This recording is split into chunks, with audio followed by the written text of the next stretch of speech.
Good afternoon. This is our District 7 webinar with District um, Four. 4 Representative Cole DeLaune. So we're going to go ahead and get started here today. The purpose of this webinar here is to inform people about the overview and process of the upcoming legislative, what has happened in course of inquiry hearings, and then why we are pressing forward with the public impeachment hearing on Monday, March the 2nd. So I'm going to go ahead and share my screen. This is to be informative of what we've gone through as a legislature in forms of a process and everything. Hopefully, my screen is good. I should be good to go, I think. Can you give me a thumbs up, Cole, if you see the presentation on screen? Thumbs up, Legislator Queton. I can All see everything right. perfectly. Okay, great. So, yeah, this will be a conversation between two legislators, Legislator Queton, myself, and Legislator DeLaune. The impeachment breakdown. So I'll give a brief overview what we've done so far. Step one was we gathered documentary information and evidence, which the legislature read through, and then we conducted a legislative inquiry hearing in step two. So we gathered the evidence, we created questions, and we had a public legislative inquiry hearing to gather factual information about our concerns. And we had that publicly at the end of October, October 28th through 30th. And we talked about the inquiry hearings and were able to ask our questions specifically to the chairman and the executive branch. Step three, we published that information, what we found to be factual information in the legislative report of findings. Um, at that hearing, the chairman and the executive branch had the opportunity to answer questions, clarify information, in order for us to find out what the facts are. And so instead of just, putting out, stuff on Facebook or in a Facebook post, we published a legislative report, which you can find on our website at kiowatribe.org. You go to the legislative webpage, you can read the full report of the findings. Step four, we are in that step at the moment, conducting an impeachment hearing, which will happen on March 2nd at 11 a.m. in Lawton, Oklahoma at the Hilton Garden Inn. And once we complete this final hearing, we will then move up onto step five, which is a vote of the legislature to impeach. So in order to impeach a standing chairman, we must have a unanimous vote of all seven legislators. So, Cole, do we have anything to add or anything I might need to clarify? Sure. I mean, I can sort of speak or expand upon a couple of that general, I guess, narrative arc that's led us to the present day. But I Uh-huh. think we'll probably be diving into details that will Yeah. inevitably crop up during the discussion over the next hour or so. I think you covered all of the milestones, but also just to provide folks with kind of general context for the preamble that led up to that sequence of events might be helpful. I know that obviously there's a lot of curiosity percolating among the Kiowa people with respect to this entire sort of procedure and also to kind of the prelude. Folks may or may not be aware, but the story has been picked up by local news outlets, the NPR affiliate here in Oklahoma, non-doc KSWO. And so obviously we understand that there's curiosity as well as questions that probably need clarification for folks who are just entering that kind of general space of awareness and sort of coming into this entire sequence in media res. But I think that what also kind of has contributed a little bit to the murkiness potentially of comprehension among folks on the ground and just sort of muddied the waters is the chairman himself obviously kind of addresses our Kiowa people weekly through a couple of different platforms, those being biweekly KSWO address, Facebook Live addresses, and then also he appears on the radio program Kiowa Talk. And he has sort of contextualized or asserted kind of that this process is being driven by Satan, which is a little bit of a head scratching and perplexing characterization, given the fact that all of the legislators are, I believe, practicing Christians and, folks of deep faith, at least to my general awareness. And I just want to kind of reiterate that ultimately, whenever our Kiowa family members, neighbors, our constituents are thinking about this, it really is about three simple questions, which is number one, does our Kiowa chief executive, our chairman, have the obligation to answer questions and be transparent about his stewardship of tribe resources? Number two, does our Kiowa chairman, who is constitutionally tasked with executing the laws of the tribe, is he obligated to follow those laws himself? And number three, what is the appropriate remedy whenever it's determined or demonstrated through evidentiary support and sort of record in fact that he has violated tribe law and or kind of engaged in misconduct with tribe finances. So that's kind of what this is procedure and this whole process is about in a nutshell. And so I think kind of keeping those as mental bookmarks as we follow along through this slide deck and through kind of the discussion between legislator and Queton and I will probably be helpful. Thank you, Legislator DeLaune. So key findings, and like I said, this is all a part of our report. This is a summarized version. The inquiry hearings were initiated on October the 28th, and they were primarily focused on fiscal mismanagement under Chairman Spotted Bird. The findings are categorized into legal misconduct, gross misconduct, and with some recommendations for resolution. Um, Basically, the chairman was found to have failed to have met the requirements of his office and against his oath as the chairman of the Kiowa tribe. So legislative actions that were taken prior to this was there was a sponsorship acted was it created in 2023 and amended in 2024 to establish regulatory expenditures in terms of sponsoring Kiowa societies, um, primarily being like Gourd Clan, Kiowa Blackleggins, Oklahoma, those larger societies that are still functioning within the Kiowa tribe. There was also a subcategory to that, which was churches. Kiowa churches were going to be allowed to request sponsorship from the Kiowa tribe, as well as Kiowa cultural organizations, powwow organizations, war mothers, those type of in the community that celebrate our Kiowa culture. They were going to be allowed to fill out an application for sponsorship.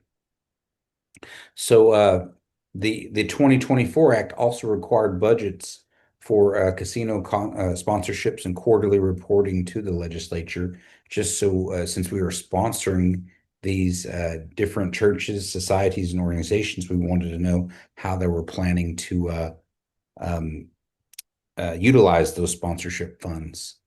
And then we also investigated some banking resolutions, in late 2024 and early 2025.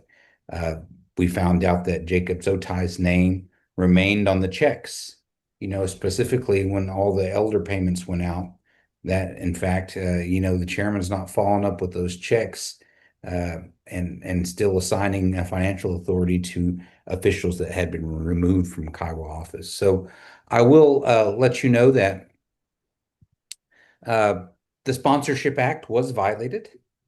Um, I wrote the law intending to, oh, sorry, am I not shuffling the slide deck properly? Is it good? Okay, I'll continue. So the Sponsorship Act was my baby. I wanted to make sure our Kiowa organizations and societies were going to receive some sort of support from the tribe. However, throughout the inquiry hearings, it was brought to my attention that the chairman was indeed sponsoring specific individuals for different events that weren't a Kiowa event. Um, in my interpretation of what I see as a Kiowa event, but in fact, were things like Ironman competitions. So that in itself is a violation of Kiowa law. Stakeholder perspectives. Chairman uh, Spotted Bird described our own legislative process as, like Legislator DeLaune just talked about, spiritually evil. And he also dismissed our inquiry into the financial management of the tribe as disrespectful. Um, we talked with him in great deal about the ongoing National Indian Gaming Commission's um, investigation, in which they had written several letters to the tribe stating they wanted to see a corrective action plan on what the tribe was going to do about overpayments of meeting funds to former um, board directors, commissioners for the KCOA, and our one former or current KCOA board member, Richard McMahon, refused to pay those funds, uh, which we deem as a legislature wrongful. He said there will be no funds repaid to the tribe unless ordered by a court, and that was also discussed in great deal in our hearings. But also, there was an issue brought up with the Attorney General, despite inappropriate words that were used against the legislature. This chairman has defended his Attorney General despite the inappropriate behavior. Cole, you got something to add to this? Sure. Yeah. Thanks, Legislator Wheaton. I can provide a little bit sort of supplementary or complementary kind of thoughts just for synoptical purposes, but I think you did a good job of summarizing. One thing that I sort of would like to highlight or foreground for folks is Legislator Wheaton, you just made reference to this, but this sort of process originated actually back in December of 2024 and or kind of around the January 2025 general time frame. And for our Kiowa constituents who are unfamiliar with the budget process, what typically happens is the chairman has until February 1st to deliver his budget draft for the annual budget or his proposal to the legislature, and the legislature has 60 days to take that under consideration before kind of ratifying a final iteration um, with adjustments or with edits for direct referendum by the people through a special budget election. And so, in that kind of time frame of January 2025, the legislature, as is consistent with kind of years past, took a look at analyzing a lot of the allocations that had been made to date in the prior fiscal year in order to prepare for fiscal year 2025 to 2026 that we are currently in. And one of the sort of just general orienting realities that guided the legislature during that time frame is that we are going to be in the years ahead looking at a very different sort of financial picture for the tribe. Because ARPA monies, federal pools of funding like local and tribal consistency funds, other sort of federal dollars that were distributed to municipalities and to tribal nations over the course of the past half decade or so, around and beginning with the pandemic, will no longer be applicable or usable for our Kiowa people because a lot of those monies, specifically ARPA, most importantly, are going to expire at the conclusion of this calendar year in 2026.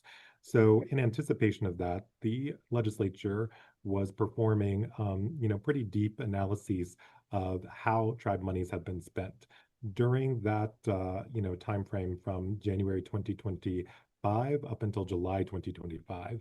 Legislator Wheaton, you're well aware of this, but the legislature collectively kind of ran into stonewalling, evasiveness, non-responsiveness from Chairman Spotted Bird when we undertook initiatives to get a handle on and a clear picture of how those tribe dollars have been allocated, so we can make prudent decisions for the welfare of the people and make sure that things like the elder payment will be sustainable at its current rate in years ahead without that sort of federal monetary support that we've enjoyed over the course of the past half decade.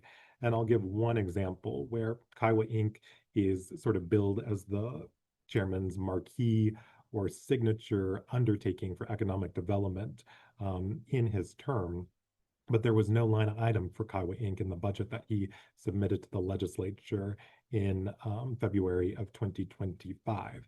So naturally, the legislature asked what would seem to be a reasonable question. Hey, how are you standing up Kiowa Inc. with tribe dollars? He kind of did not respond to that until April of 2025. And he told us at that juncture that ARPA monies were standing it up.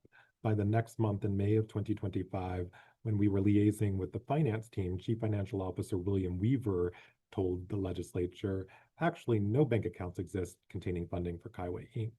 A week later, still in May of 2025, that sort of story or narrative have changed once again to the position that, well, actually, local and tribal consistency funds have been used to the tune of $200,000 so far to stand up Kiowa Ranch and Farm Inc. And the sort of prospective plan is that we will draw from that money to kind of an earmark of $1.5 million in the year ahead to subsidize operations for Kiowa Inc. And what they had sort of been doing in practice was just putting in a big line item that contained, let's say, local and tribal consistency funds as one pool of money. And then their plan, prospectively, based upon that sort of information from Chief Financial Officer Weaver, was to draw down that money and just effectively use it without further deconstruction or line itemization, and to apply it to any purpose that they felt was consistent with federal guidelines. What that does is it creates a de facto or a functional slush fund, but that gives you one example, and it's not an isolated instance, but it gives people one example to sort of think about in the fact that the legislature, kind of over the spring of 2025, was asking pretty rational questions like, how are you going to, fund Kiowa Inc.? And we got three different stories within the span of as many months. We never received a deconstructed line itemization for Kiowa Inc. funding for that $1.5 million prospective earmark. Never saw it. And so that is kind of the general tenor in conjunction with a couple of other episodes. The chairman, for example, directed the Kiowa Casino Operations Authority Board of Directors and the Kiowa Gaming Commission to terminate interaction or communication with the legislature and to not answer any questions from them. And he made that directive very explicitly through digital correspondence in May of 2025. But that gives folks just a little bit of context for the preamble that led up to July of 2025, when the legislature sort of availed itself of a reasonable recourse, which is that in the document, actually it's called, this is a mouthful, so I always start with the wrong word, but it's the Lawmaking and Production of Documents and Testimony Act of 2017. And that particular law empowers the legislature to convene legislative inquiry hearings and to subpoena documents from the tribe. And so we exercised kind of our authority as a legislature under the law in order to get questions answered about the fiscal welfare of the tribe. And as you already alluded to, we uncovered more sort of troubling and disconcerting information throughout those inquiry hearings that were ultimately convened after subpoenas were issued in July of 2025. The hearings themselves were conducted on October 28th, 29th, and 30th of this past autumn. And we sort of heard testimony from Chairman Spotted Bird, from KCOA Board of Directors Chairman Richard McMahon, and from two executive branch employees, which were Chief Financial Officer William Weaver and Executive Director Marlon Toyakoya.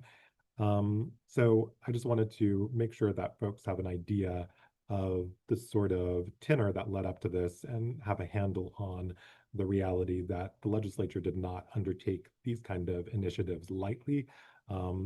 They had unanimous support among the legislature, but we kind of were judicious. We exhausted all efforts to kind of effectuate the sort of,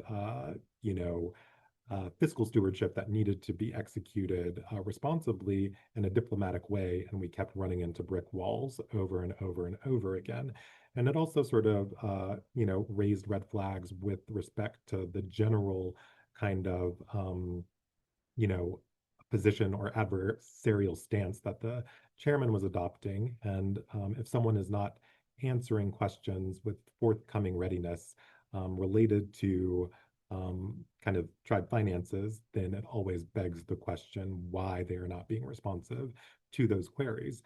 You kind of mentioned Legislator Wheaton, the Sponsorship Act that we found had been violated by the chairman's own testimony and own account that he supplied in those October inquiry hearings. And I will also reference a couple of laws from 2017 that were authored by former Speaker of the Legislature, Renee Plata, kind of around that time when the Constitution was new and fresh. Speaker Plata was one of the leaders on the legislature who built out a pretty kind of comprehensive framework to ensure fiscal accountability under prior administrations. So these laws have been in effect for quite a while and were actually implemented, at least in part from my understanding of the historical kind of progress of events, to ensure some degree of accountability and transparency with respect to tribe funds under Kamalti's administration. And Speaker Plata sponsored a law called the Fiscal Procedures Act of 2017, also the Finance Department Reform and Accountability Act of 2017, as well as an executive branch code of ethics. And all of those particular laws sort of build upon the Constitution, which requires sort of transparency and, at least to my reading, the kind of collective framework there statutorily between the Constitution and those three laws requires that tribe funds be expended for purposes that are authorized by law and or by treaty or contract with a federal entity, for example. But generally speaking, they require that tribe funds be authorized in law and that they be expended in accordance with the intents and purposes that they are line itemized for in the annual budget. And during those October inquiry hearings, we discovered a lot of kind of endemic and systemic financial misconduct that violated those laws repeatedly. Um, of course, there was also the sponsorship acts that were violated. There were kind of misapplications of uh, dollars that had been earmarked for business enterprise. And we will talk about it in a little bit, but there were also kind of misuses of tribe credit cards and tribe travel budgets for the benefit of the chairman's kind of personal associations. So that's kind of the elements that I think bear foregrounding. And before I kind of hand the baton back to you as well, we're going to dive into, it looks like, the Indian City screen printing endeavor here in a minute. But I just also want to stress, as I have to my own constituents, that during the course of document production and testimony from those four executive branch officials, we probably evaluated thousands of pages in documents as well as sort of analyzed 13 collective hours of testimony from Mr. Spotted Bird, Mr. McMahon, Mr. Weaver, and Mr. Toyakoya. So it's a lot of information to distill and sort of break down, but just again, as sort of an introductory point that folks may wish to keep in mind, there was a lot of sort of disquieting sort of situations uncovered, unearthed. But what we did with respect to kind of the impeachment proceedings was distill down the charges to points that were informed directly by the chairman's own words and own testimony. So the seven charges that kind of were integrated in and the findings in the report center and foreground admissions that Chairman Lawrence Spotted Bird himself made through his own words. None of this is sort of secondhand information or sourced from hearsay. That seems to be a favorite terminology of Mr. McMahon and Mr. Spotted Bird, but none of this is sort of gleaned from secondhand information. And I think that bears underlining and emphasis as we kind of go forward. And a lot of the direct sort of exchanges or testimony by Chairman Spotted Bird that inform these charges are cited and transcripted into that kind of 30-page finding report that you referenced before when we sort of first dove into this conversation, Legislator Wheaton. Um, so with that, I will hand the baton back to you. Thank you, Legislator DeLaune. So, charge one is failure to safeguard financial assets, corruption, gross incompetence, and violation of Kiowa law. And we focus here with charge one on Indian City screen printing. Lost $448,000 over an 18-month period, generating less than $11,000 in revenue. So Chairman Spotted Bird failed to conduct any due diligence, uh, commencing the enterprise without a business plan, hiring a relative or former relative of him who actually was living off of tribal property. I think he had a recreational vehicle parked behind the old Hardee's building in Anadarko, where he hooked up his RV to the electricity and water that the tribe was utilizing. So the tribe was paying for that. He also was making, I think, over $70,000 as a salary and got all the perks, benefits, to include a Christmas bonus as a tribal employee, yet brought very, very little into the tribe as terms of revenue. The second charge was also failure to safeguard financial assets, malfeasance, gross incompetence, and violation of Kiowa law. Um, Chairman Spotted Bird allocated funds for questionable purposes, which we asked questions about. One of them was a payment of $50,000 to Theodore Nunzio, which we identified in the hearing. There were five payments of $10,000 apiece. We have documentation. Those payments were made via a memo that was presented to the legislature. We asked about questions. What was that for? It was supposed to be for starting up a new business. No business was ever created. And when we questioned the chairman, his response was, I guess the person was living off the money that was given to him to start up that business.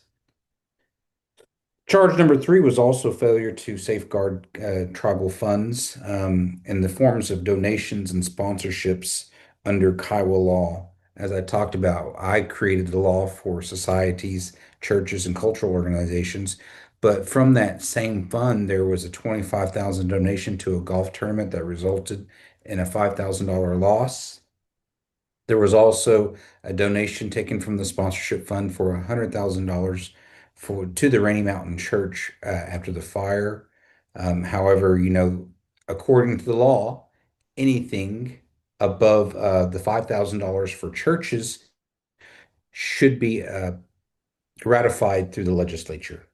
And I think all the legislators would have supported making a donation to the Rainy Mountain Kiowa Indian Baptist Church, yet he didn't check with the legislature. He just did it and then told us after the fact, or maybe he didn't even tell us. We had to find out through an expenditure report that that donation was made. And charge number four was to safeguard financial assets. Chairman Spotted Bird used tribal funds to pay for personal expenses, allowing his spouse to purchase personal items from Costco using the tribe's credit card. Second, the chairman used tribal funds to purchase personal airfare for his spouse's trip to South Korea. While the airline expenditure was eventually reimbursed to the tribe, both of these disbursements used tribal funds were expended for personal use without written authorization in law. Charge number five was contempt and violations of Kiowa law. Um, the legislature attempted to subpoena credit card statements in order to gather information to ensure, where these reimbursements take place, and was there any further malfeasance in regards to tribal funds? And we were stonewalled as Legislator DeLaune talked about. We did not receive a response or credit card statements, and we're not able to verify um, that information. And then charge number six was to safeguard financial assets, malfeasance, gross misconduct. As you are all aware, the National Gaming Commission Compliance Division issued a letter of concern to the Kiowa tribe regarding the overpayment of stipends in a cumulative excess of $300,000 to trustees of the Kiowa Casino Operations Authority. Um, Chairman Spotted Bird had originally responded with a corrective action plan that included a repayment of unlawful stipends to those trustees. However, in June 27th of 2024, Chairman Spotted Bird then reversed course, writing to the NIGC, saying that the tribe would no longer seek recovery of those unlawful stipends because he felt that those payments were made in accordance with the current uh, trustees' responsibilities of conducting business on behalf of the Kiowa Casino Operations Authority. And then charge number six was also failure to safeguard financial assets, fraud, malfeasance, violation of Kiowa law. Uh, the chairman attempted to purchase a building located at 408 West Petrie Road in Anadarko for use as a clinic and pharmacy. There was no business plan, no detailed budget for the prospective business, nor did it provide any of the required elements for the legislature to approve um, as mandated by law in the Economic Due Diligence Act of 2018. Uh, the chairman actually unlawfully deposited an amount of $14,500 in earnest money to the Caddo County Abstract Company. So we asked many, asked when we asked, uh, for checks or the earnest money, it had the signature of Vice Chairman Jacob Zotai still on there, who had been formally discharged from office by Chairman Spotted Bird about 10 months prior. So when we asked about these transactions and included former Vice Chairman Zotai's signature from his office, Chairman Spotted Bird simply replied, "Well, there's a lot of checks with his signature on there." So these are all the misuse violations of revenue by the tribe and just day-to-day business of the tribe. So just kind of wanted to give what the financial implications are when we found out through the inquiry hearings. So a little bit about the inquiry hearings, and I'll hand it back over to Legislator DeLaune here in a little bit.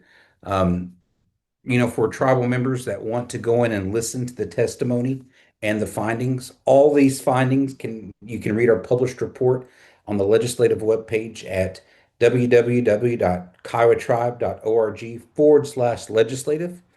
You can also review the recorded YouTube videos, and you can also access the 2025 hearing documents as well. Before we go on, do I need to go back to this slide? Legislator DeLong, do you have anything that I might have missed? I'd appreciate the opportunity to add or inflect a few kind of, like I mentioned before, complementary points of information. Legislator Wheaton, I think you covered it well and thoroughly, but I'll give folks who are watching the webinar just a few more data points that they can maybe synthesize as they sort of think through, the sort of implications of the chairman's conduct.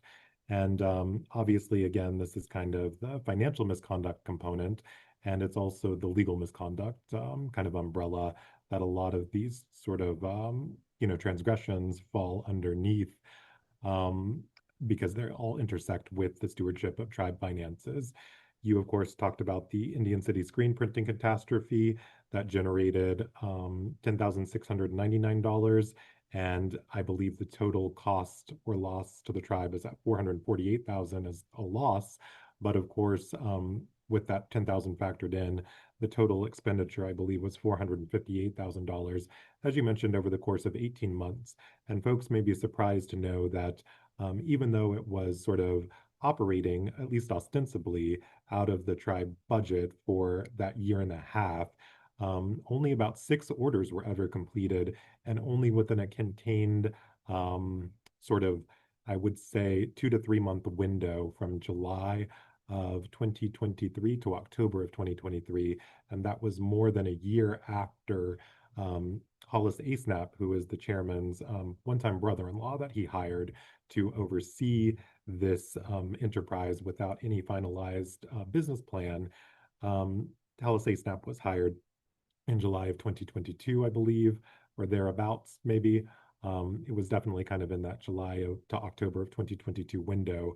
And he was compensated with $75,000 per annum as a salary. As you mentioned before, he was living at that physical site of the Indian City screen printing business in his recreational vehicle.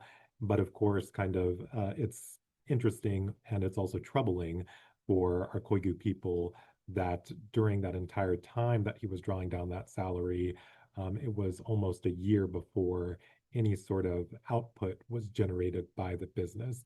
And then it ultimately shuttered just several months later.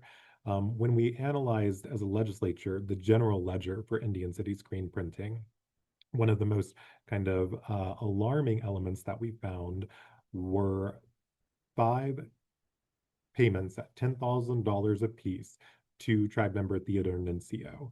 And when we kind of asked the chairman about that particular sort of expenditure, he stated that it was a business investment in Theodore Nuncio's business, which manufactures toilets and I believe is called Native Brands of Oklahoma or Native Brands of America. I always conflate that particular name, but it's Native Brands LLC.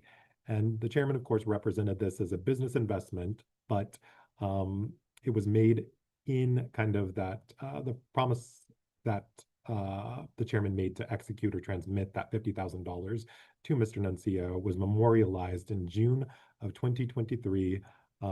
Around sort of 7 days or 8 days later, the chairman transmitted the first of five $10,000 payments to Mr. Nuncio. And then from July to October of 2023, those kind of payments totaling that $50,000, were executed and dispersed to Mr. Nuncio from the Indian City screen printing budget, which is a violation of tribe law.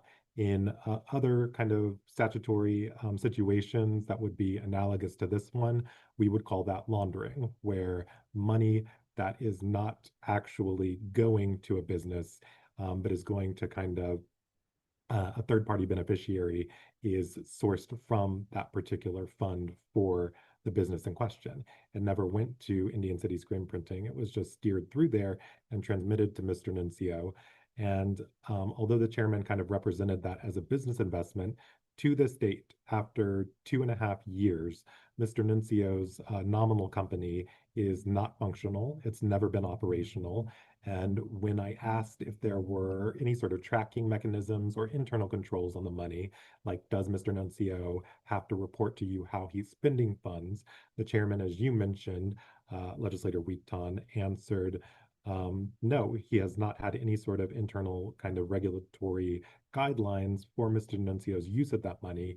And he stated or speculated that he was probably living off of it. And he further stated, quote, whatever he used it for was up to him, end quote. So what we have there is, although the chairman is kind of representing it as a business investment, there was nothing that the tribe got in return for this disbursement, no internal controls. And so what this amounts to is a gift or a no strings attached handout, effectively, to one single tribe member. That's obviously inequitable. It's unjust in the sense that folks on the ground probably have experienced personally or through family members of kind of jumping through hoops to get that $400 emergency assistance or seeking aid from the tribe and being declined. But yet we have Mr. Nuncio here getting a $50,000 expenditure without any conditions from our chairman that obviously materially benefits him in a way that would be life-changing to other folks within the tribe. And the other kind of just troubling sort of element in play is that the Indian City screen printing endeavor, where that $50,000 was sourced from and pulled from, lost $448,000. But in that 2023 to 2024 fiscal year budget, the entire emergency assistance that was earmarked for all 10,000 tribe members was capped at $438,000. So that just gives our Koigu people a frame of reference that the kind of financial catastrophe and hit that Indian city screen printing ultimately damaged the tribe with under the chairman's stewardship, management, and oversight, effectively kind of eliminated one full year or its kind of analog or $438,000 would have been able to sustain emergency assistance for the tribe at large for another full fiscal year. And that's been eliminated by that financial hit. I think you kind of, Legislator Wheaton, sort of already made this point, but with respect to the violations of the Sponsorship Act, of course, there is no one on the legislature, and I feel confident saying that, who would be opposed to ensuring monetary aid for rebuilding for a historical gem like Rainy Mountain Church. However, that does not empower the chairman. The sort of specific, unique circumstances of that natural disaster do not empower the chairman to just sort of cherry pick beneficiaries of casino funds. There's a legal process and a protocol in place for a reason through your sponsorship law because of the financial abuses that we've seen in the past, where former chairmen prior to Mr. Spotted Bird have sort of been accused of showering favor monetarily and financially upon their sort of select inside circle. And so what we see now through the chairman's own testimony and own documentation is that in practice, where we have $50,000 going to one single tribe member, $100,000 going to one church, while other historical churches within the tribe have to make do with that $10,000 cap that's in statute and other sort of caps that are in statute as well per annum. And they all have to kind of execute that application process every year. So this is just fundamentally about the chairman violating tribe law to the material benefit of who he sort of cherry picks and chooses. And that's also seen with that $2,500 layout to the tribe member participating in an Ironman competition. I think we're all supportive and advocates for healthy living. And we also collectively as a legislature certainly wish to cheer on our tribe members in those kinds of endeavors and give them support, in spirit. But what sort of allows this one tribe member to kind of benefit from the chairman's largesse or generosity, especially outside the scope of what's permitted in tribe law? And that can also sort of, as a pattern, be seen again where that Costco purchase was made by Mrs. Spotted Bird through a tribe credit card at Costco for her own personal benefit, which is a violation of that executive branch code of ethics law that was sponsored by Speaker Plata. And then again, we have that sort of 2,500, 2,479 amount that floated Mrs. Spotted Bird's, airfare to Korea.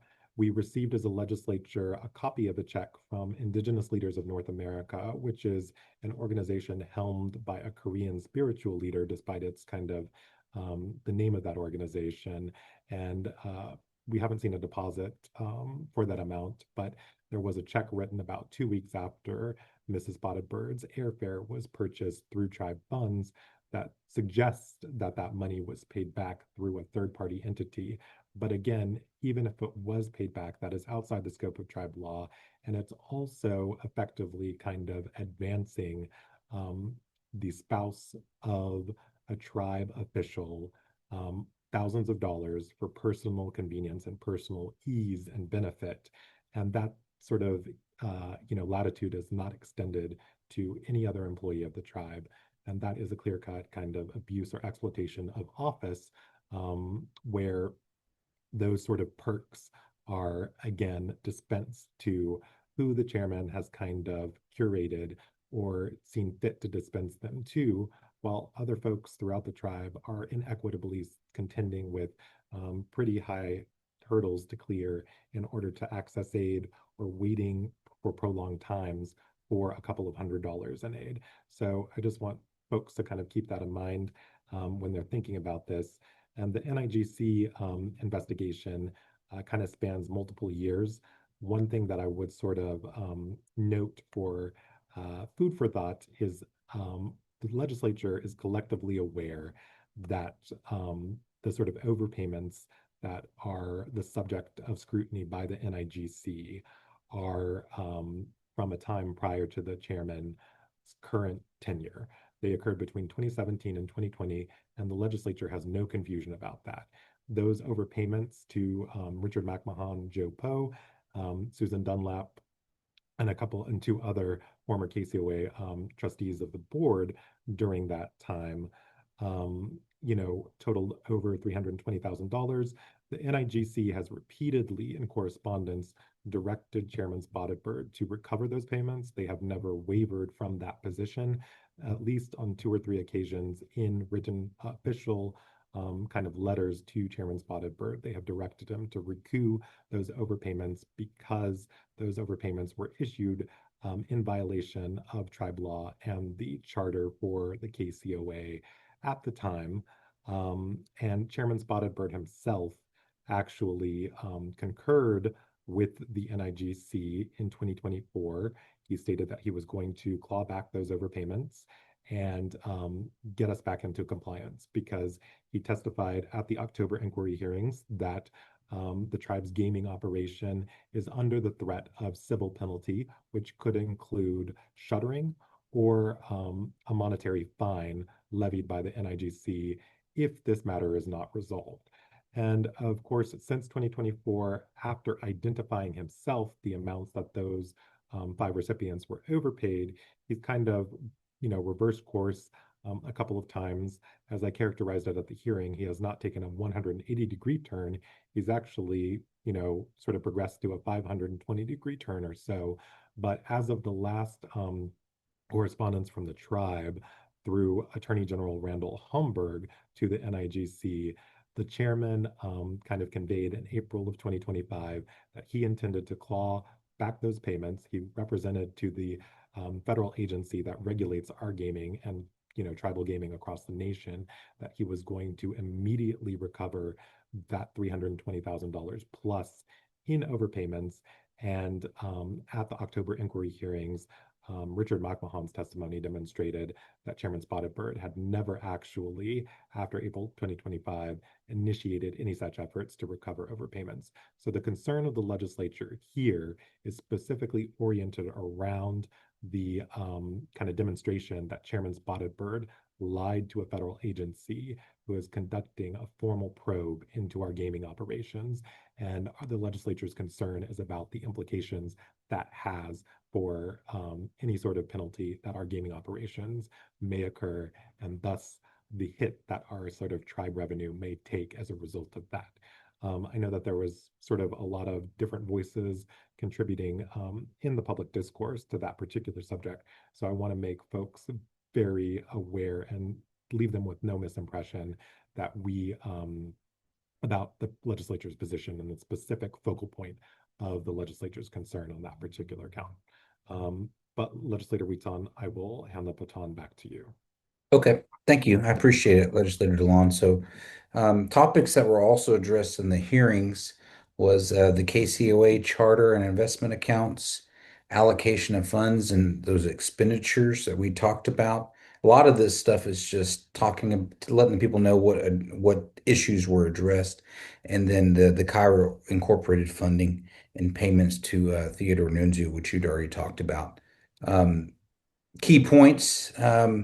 5% of net revenues are allocated in investment accounts with legislative concurrence. 1% of the total fund balance in investment accounts is allocated to charitable funds annually. There were, you'd already touched about concerns that were raised in regards to sponsorship being used for individuals and other cultural or organizations that are kind of not seen as Kiowa cultural organizations, i.e., $5,000 that were allocated for the Oklahoma City Powwow Club.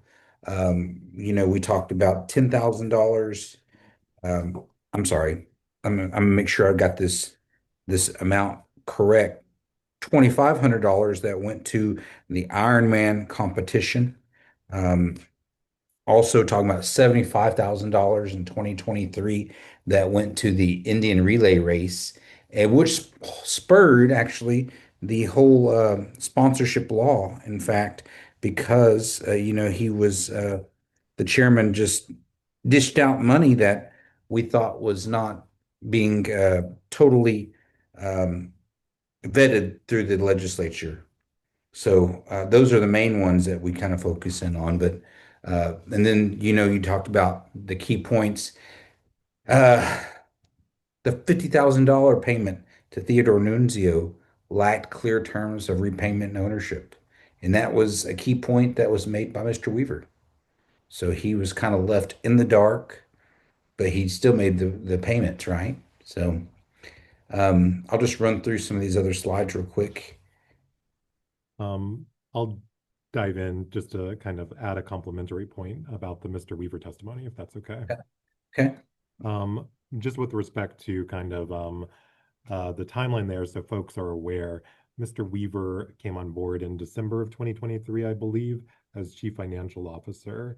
And his kind of testimony was illuminating on a couple of accounts because that $50,000 payment in cumulative kind of sum actually occurred before Mr. Weaver came on board. But he testified that had he been in his role at that time, he would not have approved that sort of payment without further memorialization or deconstruction or kind of itemization in a memorandum of understanding is what he sort of signified would be standard operating procedure in terms of best financial practices that he has seen over the course of 30 years in kind of a CFO or accounting finance sort of career.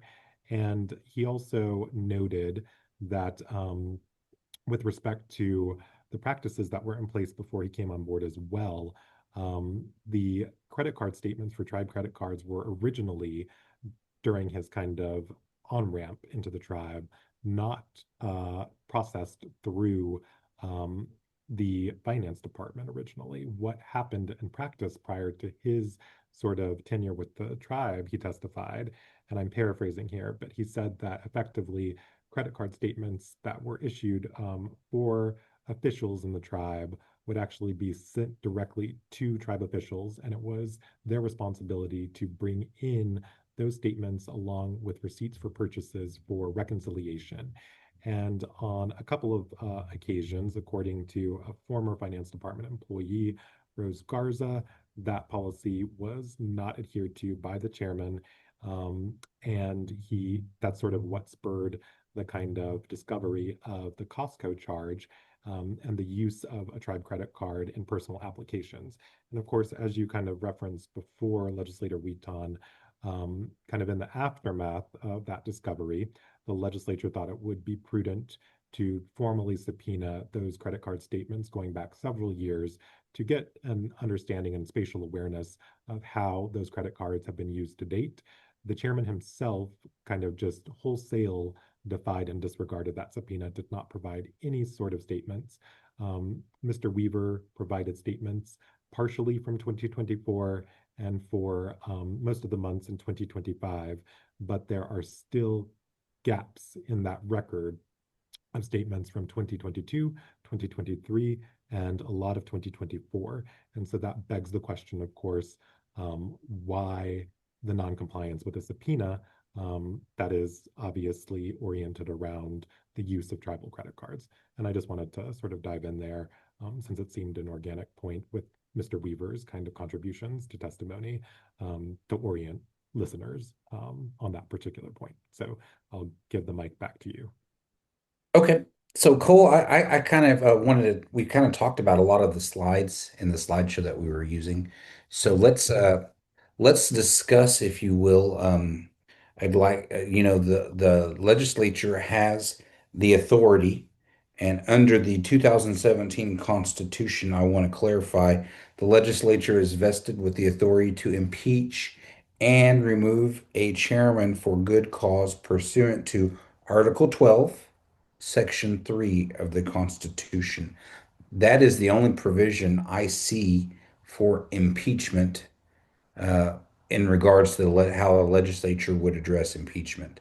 Now, is that what your understanding is, where the authority to impeach a standing chairman is?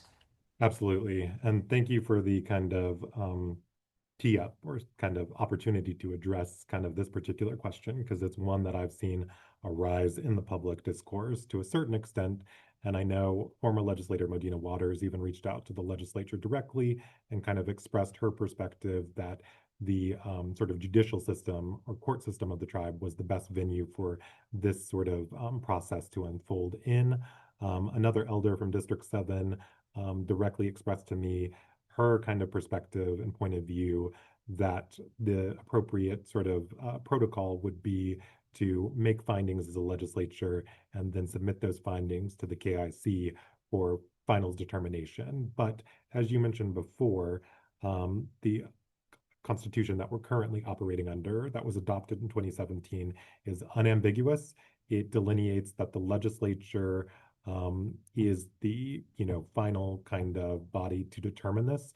And what I think is potentially a helpful note as well for our Koigu people to keep in mind is that um, there's a distinction between a criminal process, which occurs in the judicial system, and a governmental process like impeachment. Impeachment is not a formal kind of bringing of criminal charges or an adjudication of criminal charges. It is a process that is also in play in different iterations in state legislatures and governments, and also, of course, in the federal government through Congress. And it's ultimately about the questions um, about whether or not it is appropriate for a executive to continue serving in office or a member of the executive branch to continue serving in office if misconduct is demonstrated. And the legislature is empowered constitutionally to kind of make that determination, to evaluate information, and come to a final conclusion. And so the legislature has followed the Constitution to date and will continue to follow the Constitution to date because we don't get to pick and choose um, which articles or provisions in the supreme law of our tribe that we adhere to. We have to follow them all. We have to remain compliant with them. And if folks are sort of dissatisfied with that process or believe it should be different, then the appropriate kind of recourse to avail themselves of is introducing a constitutional amendment through the KIC process. It will go through a special election, and the people can determine whether or not they support kind of a different protocol. But until such a time as that, the legislature has to follow the outlines and the provisions of the Constitution. And so that's kind of what we've fulfilled, and that's what we're going to do. We took an initial vote to calendar the hearing and to proceed with kind of a formal approach to an impeachment hearing. That Article 12, Section 3 of the Constitution mandates that the chairman have the opportunity to address public charges in a public setting, and we are giving him that due process. And as you are well aware, Legislator Wheaton, the vote to proceed on that kind of count only had to be a majority. That's in tribe law. And it was a 6-0 vote to convene the impeachment hearing that is slated for March 2nd. So tribe law has been actualized, fulfilled, and executed. And, we do not get to cherry pick which kind of laws that we follow. We all take an oath to uphold the sort of legal frameworks and the constitutional mandates of our offices. And I know and feel confident that you and I are committed to that. And of course, I believe in earnest that all of the other legislators are committed to that as well.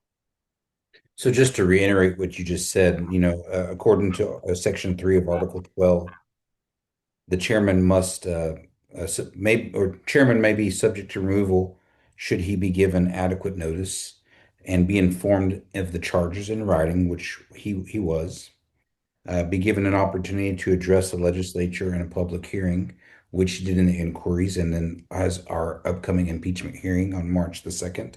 Yep. He'll be given the opportunity to contest charges, prepare and present a defense, including presenting witnesses and or other evidence. And so the process to seek impeachment and removal of the chairman shall not exceed 90 days, which it will not. And then the chairman may be, shall be, but it also says, and we need to have a discussion like when we plan to uh, impeach and remove at the same time. Is that when will that vote happen directly after the hearing, at the conclusion of the hearing?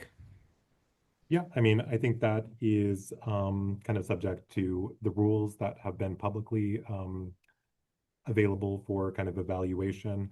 You know, one of the governing tenets of the legislature and under the leadership of Speaker Primus has been that this all needs to be transparent.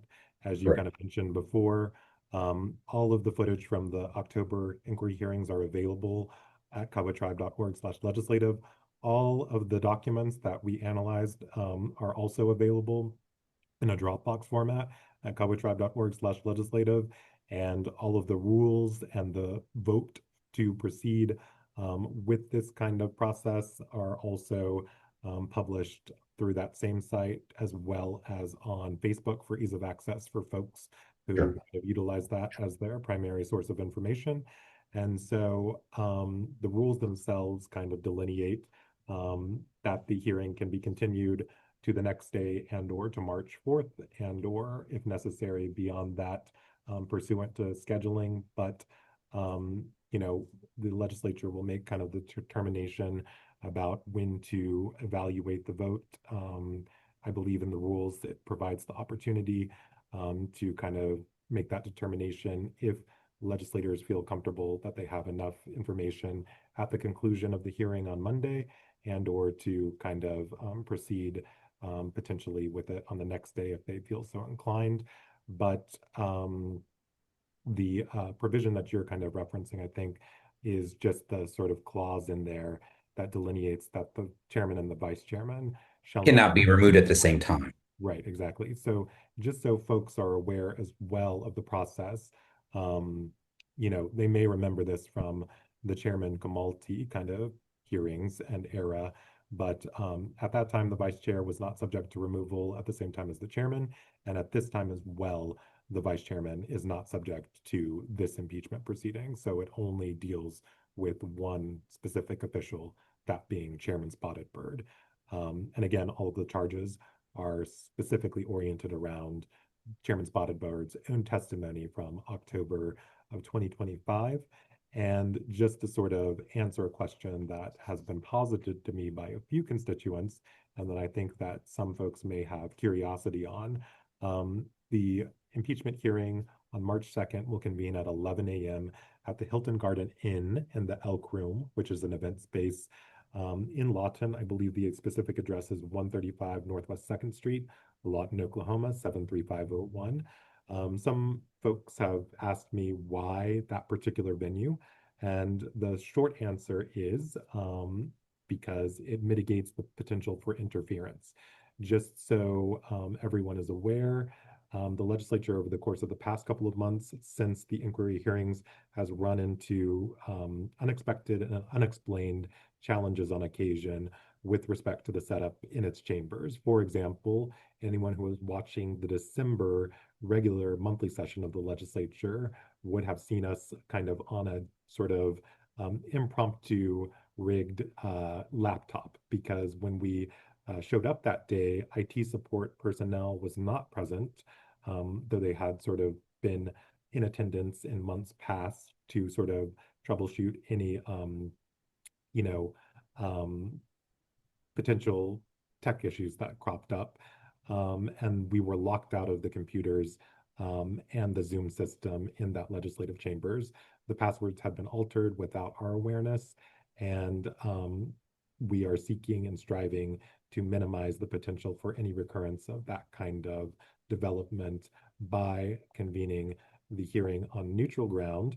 I think folks in the past may also be aware from Chairman Kamalti's time that he closed the gates to the complex when a demonstration was kind of progressing towards the complex that was characterized by its supporters as a peaceful demonstration, but Chairman Kamalti closed the gates. So for those who have long memories or even kind of memories of a couple of years, there is past precedent where interference has occurred kind of with venues and physical sites.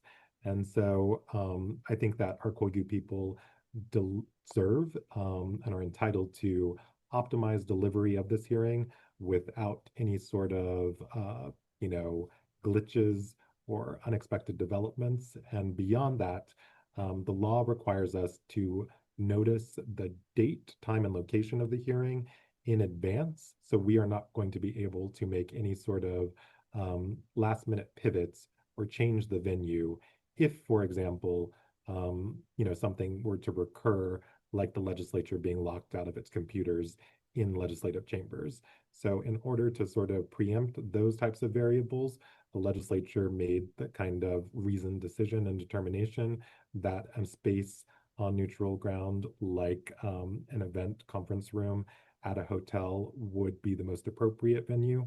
And just to put everyone's ease at mind, because I've seen a lot of misinformation being spurred online, no tribe funds were expended for that particular space.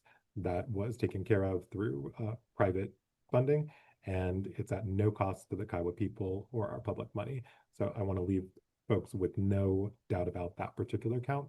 But this will, like the October inquiry hearings, be streamed via Zoom and potentially as well via Facebook Live.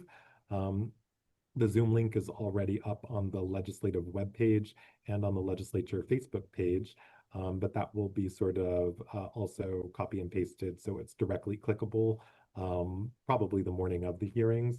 So if you are not able to attend in person, the legislature wants to make sure you still have an access point so that you're aware of all of the information in play. And, with respect to the hearing itself, one element that I think bears sort of clarification, just so there's no confusion, is that we welcome attendees. I don't want to speak for Speaker Premise myself, but my understanding is, of course, that his position would probably be that anything that we're always kind of happy to have investment and involvement and perspective shared with the legislature from our constituents. I know you share that perspective as well and are happy to engage with dialogue with constituents pretty much at any time. However, this is, a format for the public to be able to observe so that they have a full inventory of facts.